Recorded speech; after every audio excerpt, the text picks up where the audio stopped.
Welcome to my channel. Be all content.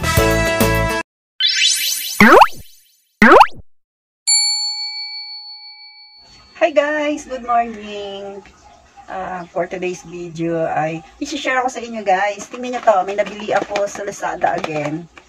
Lazada time na naman. Budol time. Anak ng Lazada.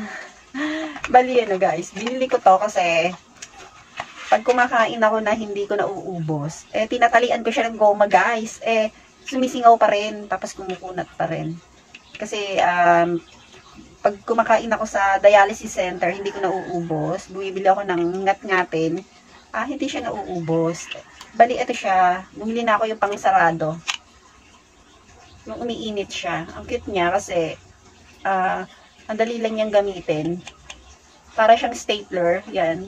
Ito yung mga umiinit sa loob. Tapos may kasama siyang cord.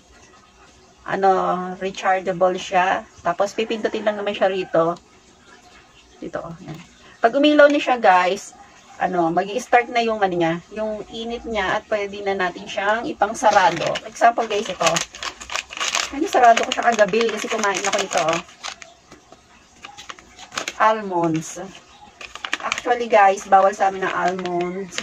Kasi, mataas ang kanyang tawag dyan, yung total fat niya, 23. Tsaka yun, bawal din sa amin, protein. Meron siyang, 7 gram protein. Basta, yun. Pero kumakain din ako po konti-onti kasi, syempre, kailangan din ng katawan ni. Para sa akin, kailangan ko rin ng may protein. Kaya, kahit konti lang, hindi ko siya inuubos. So yun guys, ito nabuksan ko na. Pero nasilod ko siya kagabi. Ginamit ko na yan. Excited na ako. Tingnan nyo. Sealed na sealed siya. Tapos may hangin siya sa loob. Susubukan natin. Isasarado naman natin ulit So dito na sa kabila guys. Bubuksan ko to. Yan. Bukas na siya, diba? Tapos i-share ko na rin sa inyo guys. Ang sarap nito. Almond. Bali, medyo salty lang siya, hindi naman gaano. Ito siya. Sarap. Yun. Gusto ko siya kasi nginunguya. Baong ko sa dialysis center. Ayan. Isisil ko na siya guys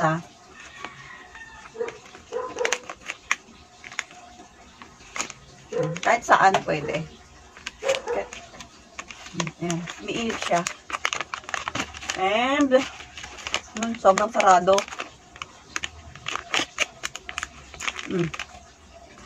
Ayan saradong-sarado na siya guys. And, malutong pa rin.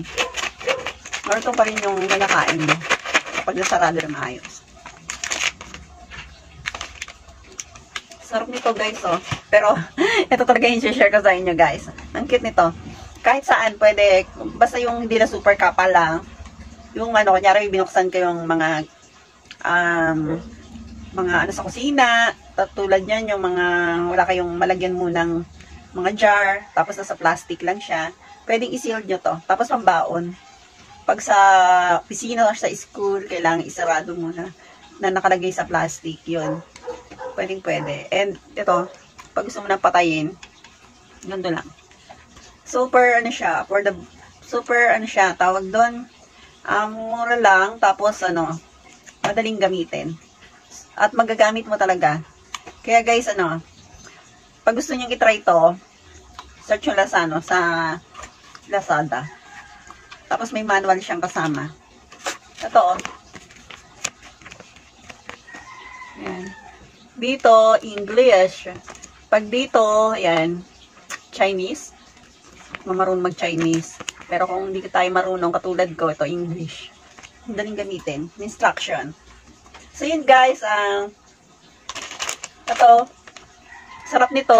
Siya, Oishi. Product ko Oishi.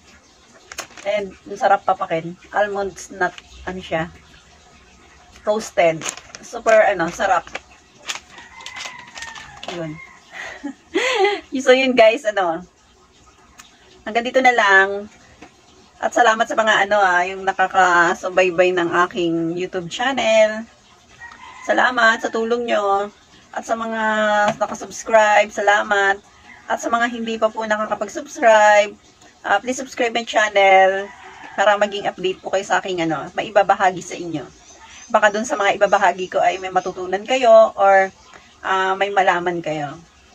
And guys, at lagi kong sinasabi sa vlog ko, mag-ingat po tayo lagi, mag-ingat para hindi maging katulad ni Ate G. Lagi nating ingatan ang sarili, huwag kumain ng sobrang maalat.